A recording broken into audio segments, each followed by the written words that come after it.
नमस्कार दोस्तों मैं एडवोकेट प्रवेश कुमार स्वागत करता हूं एक बार फिर से आप सबका आपके अपने चैनल कानून टुडे सुपरफास्ट में। दोस्तों आज के इस वीडियो में हम जानेंगे कि क्या यदि कोई व्यक्ति, कोई महिला पुरुष शादीशुदा जिंदगी में रहते हुए यदि किसी अन्य व्यक्ति के साथ लिव इन रिलेशनशिप में रह रहा है या किसी महिला पुरुष का किसी दूसरे व्यक्ति के साथ प्रेम प्रसंग है, लव अफेयर चल रहा है,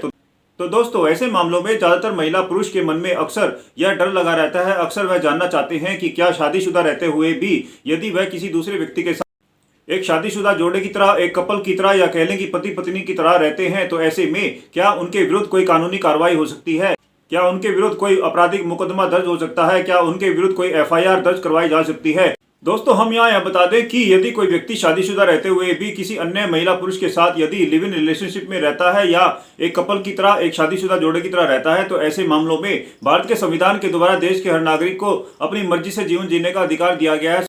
स्वतंत्रता से जीने का अधिकार दिया गया है।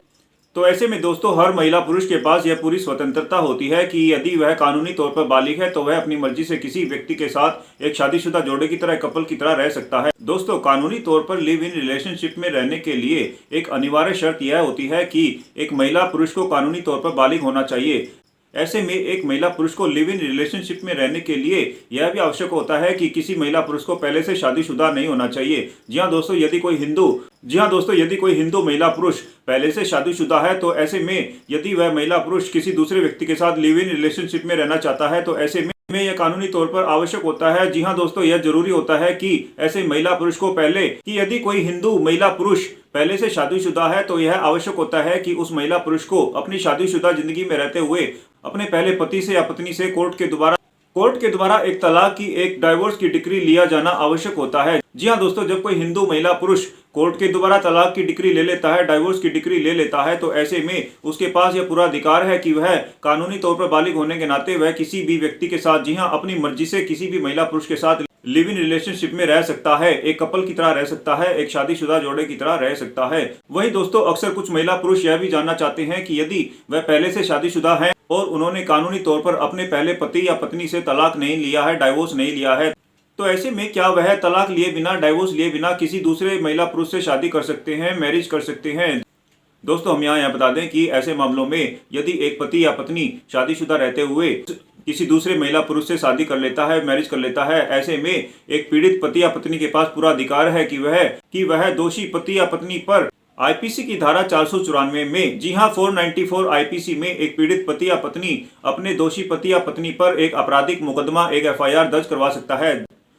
ऐसे में दोस्तों यदि किसी दोषी पति या पत्नी के विरुद्ध 494 आईपीसी में एक आपराधिक मुकदमा, एक एफआईआर दर्ज हो जाती है, ऐसे में दोस्तों उस दोषी पति या पत्नी को 7 साल तक की सजा और जुर्माने का प्रावधान है। दोस्तों जुडिशियल सेपरेशन की डिक्री ले जाने के बाद एक महिला पुरुष यदि चाहे तो अपनी मर्जी से किसी दूसरे महिला पुरुष के साथ एक कपल की तरह रह सकता है। दोस्तों हम यहाँ यह भी बता दें कि यदि कानूनी तौर पर बालिग कोई लड़का लड़की, कोई महिला पुरुष यदि चाहे तो अपनी मर्जी से लिव इन रिलेशनशिप में रह सकते हैं यदि वह पहले से शादीशुदा नहीं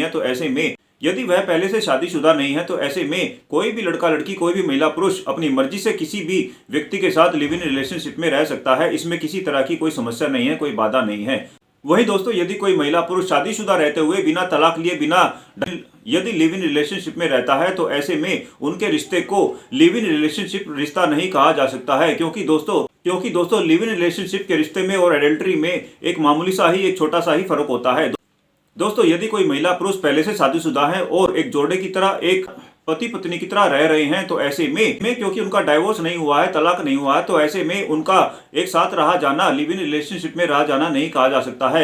ऐसे में उनके रिश्ते को एडल्ट्री का रिश्ता कहा जा सकता है। जी हाँ, यह कहा जा सकता है कि वह महिला पुरुष एडल्ट्री में रह रहे हैं। दोस्तों हाल ही में 497 आईपीसी को, जी हाँ आईपीसी की धारा 497 को असंवैधानिक, अनकॉन्स्टिट्यूशनल घोषित किया जा चुका है, जिसके आधार पर यह कहा जा सकता है कि यदि कोई महिला पुरुष एडल्ट्री में रह रहे हैं तो ऐसे में एडल्ट्री में रहने पर भी उनके विरुद्ध कोई पुलिस एफआईआर, कोई आपराधिक मुकदमा दर्ज नहीं हो सकता है। दोस्तों अब एडल्ट्री में रहना कोई अपराध नहीं है। ऐसे में दोस्तों यदि महिला पुरुष चाहें तो एक एडल्ट्री के रिश्ते में रह सकते हैं। ऐसे में यह नहीं कहा जा सकता है कि वह महिला पुरुष लिव इन रिलेशनशिप में रह रहे हैं। दोस्तों लिव इन रिलेशनशिप में रहने के लिए यह आवश्यक होता है कि यदि कोई व्यक्ति हिंदू है तो ऐसे में उस महिला पुरुष को पहले तलाक लेना आवश्यक होता है, पहले डाइवोर्स लिया जाना आवश्यक होता है। दोस्तों, जब किसी महिला पुरुष की शादी होती है, मैरिज होती है, तो ऐसे में एक पति पत्नी से ये उम्मीद की जाती है। जी हाँ दोस्तों, एक पति पत्नी से उम्मीद की जाती है कि उनके द्वारा एक दूसरे की रिस्पेक्ट की जाएगी, एक दूसरे का सम्मान किया जाएगा। ऐसे में दोस्तों, एक पति पत्नी के ऊपर यह भी जिम्मेवारी होती है, यह रिस्पॉन्सिबिलिटी होती है कि वह एक दूसरे की भावनात्मक इच्छाओं की, एक दूसरे की शारीरिक इच्छाओं की पूर्ति की जाएगी। एक दूसरे की भावनात्मक इच्छाओं की, एक दूसरे की शारीरिक इच्छाओं की पूर्ति किए जाने की उम्मीद एक पति पत्नी से की जाती है। ऐसे में दोस्तों, यदि पति पत्नी के द्वारा एक दूसरे को नजरअंदाज किया जाता है, एक दूसरे को इग्नोर किया जाता है, एक दूसरे का सम्मान नहीं किया जाता है, एक दूसरे की रिस्पेक्ट नहीं की जाती है, तो ऐसे में एक पीड़ित पति या पत्नी इतना मजबूर हो जाता है कि उसे शादीशुदा रहते हुए भी किसी अन्य व्यक्ति के साथ एक शादीशुदा जोड़े की तरह, एक पति पत्नी की तरह रहना उसकी मजबूरी बन जाती है, क्योंकि उसके कानूनी तौर पर पति पत्नी के द्वारा उसे इग्नोर किया जाता है, उसका सम्मान नहीं किया जाता है, उसकी कोई कदर नहीं की जाती है। ऐसे में दोस्तों, ज्यादातर मामलों में देखा जाता है कि जब एक पति या पत्नी के द्वारा अपने जीवन साथी को एक दूसरे को नजरअंदाज किया जाता है, ऐसे में दोस्तों, यदि किसी पति पत्नी के बीच में फिजिकल रिलेशन सामान्य नहीं होते हैं। जी हाँ दोस्तों, फिजिकल रिलेशन का सामान्य ना होना भी एक बहुत बड़ा कारण है। जब कोई पति या पत्नी शादीशुदा रहते हुए भी किसी अन्य व्यक्ति के साथ लिव इन रिलेशनशिप में, या कह लें कि अवैध संबंधों में, या कह लें कि नाजायज संबंधों में रहता है, या कह लें कि एडल्ट्री के रिश्तों में रहता है। दोस्तों, एडल्ट्री में रह जाना कोई कानूनी अपराध नहीं है। ऐसे में भारत के संविधान के द्वारा भी देश के हर नागरिक को अपनी मर्जी से जीवन जीने का मौलिक अधिकार दिया गया है। दोस्तों, अपनी मर्जी से जीवन जीने के अधिकार को कोई व्यक्ति छीन नहीं सकता है। ऐसे में दोस्तों, एक व्यक्ति के पास यह पूरी आज़ादी है, पूरी स्वतंत्रता है कि वह अपनी मर्जी से किसी भी महिला पुरुष के साथ लिव इन रिलेशनशिप में रह सकता है। जी हाँ, पति पत्नी की तरह, एक वैवाहिक जोड़े की तरह वह रह सकता है। दोस्तों, हाल ही में माननीय सुप्रीम कोर्ट के द्वारा भी लिव इन रिलेशनशिप के मामलों में एक महत्वपूर्ण फैसला, एक महत्वपूर्ण जजमेंट सुनाया गया है। वहीं दोस्तों, हम यहाँ यह भी बता दें कि यदि कोई महिला पुरुष लिव इन रिलेशनशिप के रिश्तों में रह रहा है, तो ऐसे मामलों में यदि कोई लिव इन पार्टनर अपने महिला साथी को, जी हां, अपने महिला पार्टनर को यदि छोड़कर चला जाता है, तो ऐसे मामलों में एक महिला पार्टनर के पास यह पूरा अधिकार है कि वह अपने लिए और अपने बच्चों के लिए अपने लिव इन पार्टनर से भी सीआरपीसी की धारा 125 में, जी हां, 125 सीआरपीसी में मेंटेनेंस लेने के लिए, अपने और अपने बच्चों का भरण पोषण लेने के लिए अपने लिव इन पार्टनर से भी सीआरपीसी 125 में एक कोर्ट केस, एक कंप्लेंट केस दायर कर सकती है, दर्ज कर सकती है। दोस्तों, सीआरपीसी 125 के कंप्लेंट केस के मामलों में एक महिला को, जी हां दोस्तों, लिव इन रिलेशनशिप में रहने वाली एक महिला को भी उस व्यक्ति की कानूनी तौर पर विवाहित पत्नी के समान ही कानूनी अधिकार प्राप्त हैं। दोस्तों, 494 आईपीसी में जैसे एक महिला को किसी पुरुष के साथ अपनी मैरिज को साबित करने के लिए जिन कड़े सबूतों की, जिन कड़े एविडेंस की आवश्यकता होती है, इतने कड़े सबूत और इतने कड़े एविडेंस एक महिला को 125 सीआरपीसी में अपने पति से या लिव इन पार्टनर से खर्चा लेने के लिए, मेंटेनेंस लेने के लिए इतने कड़े सबूतों की आवश्यकता नहीं होती है। जी हाँ, इतने ठोस एविडेंस की आवश्यकता नहीं होती है। जी हाँ दोस्तों, माननीय सुप्रीम कोर्ट के द्वारा अभी हाल ही में इंदिरा शर्मा बनाम वीकेवी शर्मा के मामले में महत्वपूर्ण फैसला सुनाया गया है। दोस्तों, माननीय सुप्रीम कोर्ट के द्वारा यह कहा गया है कि लिव इन रिलेशनशिप में रहना भले ही समाज की नजरों में एक अनैतिक रिश्ता हो, भले ही समाज के द्वारा लिव इन रिलेशनशिप के रिश्तों को स्वीकार नहीं किया जाता हो, भले ही समाज के द्वारा लिव इन रिलेशनशिप के रिश्ते को मान्यता ना दी गई हो, लेकिन दोस्तों, क्योंकि दोस्तों, कानूनी तौर पर बालिग हर महिला पुरुष को यह पूरा अधिकार है कि वह अपनी मर्जी से लिव इन रिलेशनशिप में रह सकता है। ऐसे में दोस्तों, माननीय सुप्रीम कोर्ट के द्वारा इंदिरा शर्मा बनाम वीकेवी शर्मा के मामले में यह फैसला सुनाया गया है, यह जजमेंट दिया गया है कि कानूनी तौर पर बालिग कोई भी महिला पुरुष अपनी मर्जी से लिव इन रिलेशनशिप में रह सकता है। दोस्तों, माननीय सुप्रीम कोर्ट के द्वारा यह भी कहा गया है कि कानूनी तौर पर बालिग किसी महिला पुरुष के द्वारा फिजिकल रिलेशनशिप बनाने का जो डिसीजन होता है, जो निर्णय होता है, उनका निजी होता है, उनका प्राइवेट होता है। ऐसे में दोस्तों, लिव इन रिलेशनशिप में रहना कोई अपराध नहीं है। ऐसे में लिव इन रिलेशनशिप में रहने के दौरान किसी महिला पुरुष के विरुद्ध कोई आपराधिक कार्रवाई नहीं की जा सकती है, उनके विरुद्ध कोई आपराधिक मामला दर्ज नहीं किया जा सकता है।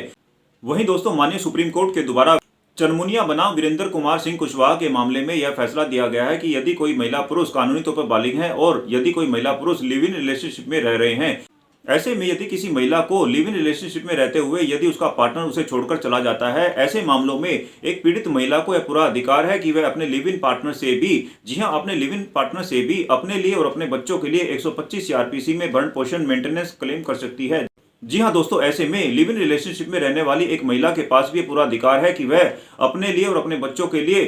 क्रिमिनल प्रोसीजर कोड, जी हाँ, सीआरपीसी 125 में एक मेंटेनेंस लिए जाने की, भरण पोषण लिया जाने की सीआरपीसी 125 में मेंटेनेंस लेने के लिए, भरण पोषण लेने के लिए न्यायालय में, कोर्ट में एक आवेदन, एक अर्जी लगा सकती है। दोस्तों, हाल ही में माननीय सुप्रीम कोर्ट के द्वारा यह भी कहा गया है, यह भी स्पष्ट कर दिया गया है कि यदि लिव इन रिलेशनशिप में रहते हुए यदि किसी लिव इन पार्टनर के बीच, यदि किसी महिला पुरुष के बीच कोई संतान की उत्पत्ति होती है, कोई संतान यदि पैदा हो जाती है, तो ऐसे में उस संतान का भी, जी हाँ, लिव इन रिलेशनशिप में पैदा हुई संतान का भी यह पूरा अधिकार है कि वह अपने पिता से उसकी पैतृक संपत्ति में, दादालाई संपत्ति में, उसकी पुश्तैनी संपत्ति में, या कह लें कि एंसेस्टर प्रॉपर्टी में, उस संतान को भी यह पूरा अधिकार है कि वह अपना हिस्से का दावा, कि वह अपने पिता की, जी हाँ, उस व्यक्ति की कानूनी तौर पर पैदा हुई संतानों के समान ही उतना ही अधिकार अपने पिता की एंसेस्टर प्रॉपर्टी में, जी हां, अपनी पैतृक संपत्ति में पूरा अधिकार दिया गया है। दोस्तों, यदि आपको हमारे द्वारा दी गई जानकारी पसंद आई हो तो आपसे अनुरोध है कि आप इस वीडियो को ज्यादा से ज्यादा शेयर करें, लाइक करें। दोस्तों, कानून की जानकारी वाले ऐसी वीडियोस पाने के लिए आपसे यह भी अनुरोध है कि आप कानून टुडे सुपरफास्ट को सब्सक्राइब करें। धन्यवाद।